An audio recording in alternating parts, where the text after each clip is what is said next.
Hello and thanks for watching Best Maths Tutors. I'm continuing to look at the Edexcel GCSE Maths Higher Tier Paper 1 from May 2020.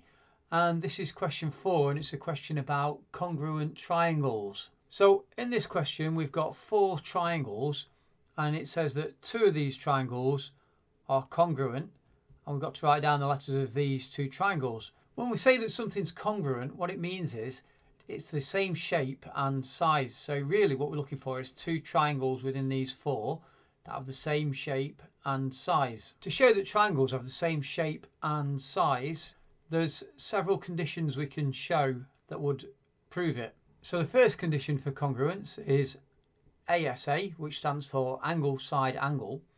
And what that means is we have 2 angles which we know and 1 corresponding side. The second condition is that if we have 2 triangles where they have the matching right angle, hypotenuse and side, that's known as RHS.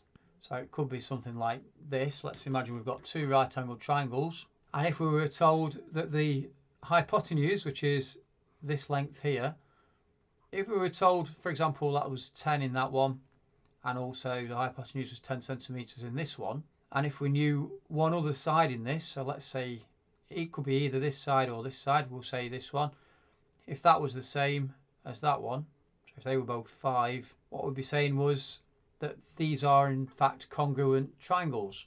The next condition is probably the easiest one really.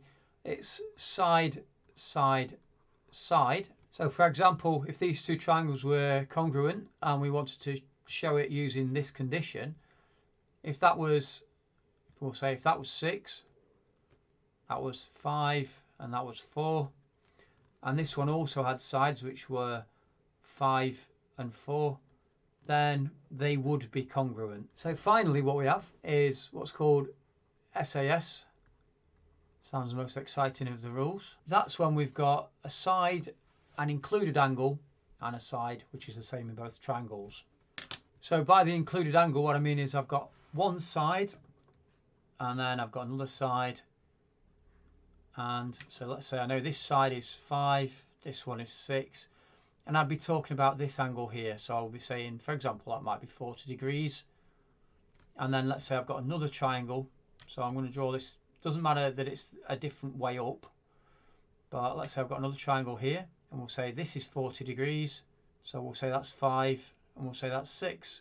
So they are congruent because we've got 2 sides, but then we've also got the angle that's between them that is the same. So that would also mean that they were both congruent. And so what we've got to do here is we've got to decide which 2 of these actually satisfy any one of these conditions. So I'm going to start off with triangle A, and I'm going to just see if any of the others match that. So the first thing I might want to do with triangle A, actually, if I've got 2 of the angles there, because we know that angles in a triangle add up to 180, we could find the remaining angle, which makes it a bit easier to compare with the other triangles.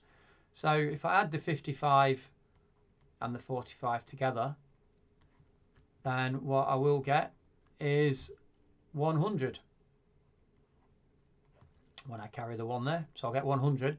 And if I take that then from 180 minus 100, I can see that the missing angle there is actually 80 degrees. If we look at triangle B next, we can see we've got one angle, but it's not the included angle. So we've got 2 sides. So if we look at the rule which has got 2 sides that we know, well, we've got a side, angle, side, but the angle has to be the included angle. So we can see that this 45 degrees actually isn't there, so it's not between the 2 sides we've got. So we haven't got enough information on this one to say that triangle B would be congruent with any of the others. Actually, if we look at triangle C, we've got the same situation. We do know 2 sides, and actually they are the same 2 sides as we have here, but the angle isn't the included angle, which would be that one, the angle between the 2 sides. So we wouldn't be able to say that that was congruent to anything either. So what we're hoping is that it's actually these 2. What we've got here then is we've got two of the angles within the triangle, and we could actually find the next one as well. And because it's 80 and 45, as we've got 80 and 45 in the other triangle, this one is 50 degrees, 55 degrees. But it's not enough to have all the angles the same. We've got at least two angles the same, but what we need to have is a corresponding side. So corresponding means that the side is in the same position. We can see that the one we know, which is 10, and it's 10 on this one, is it in the corresponding position, is what we're asking ourselves. Well, we can see that it is, because it's opposite the 80 degrees. And we can see that also in this triangle, again, it's opposite the 80 degrees. So we have got two angles which are the same and a side which is corresponding in both. So we can say it's triangle A and triangle D using, we've not actually been asked to give the reason, but the reason is angle, side, angle.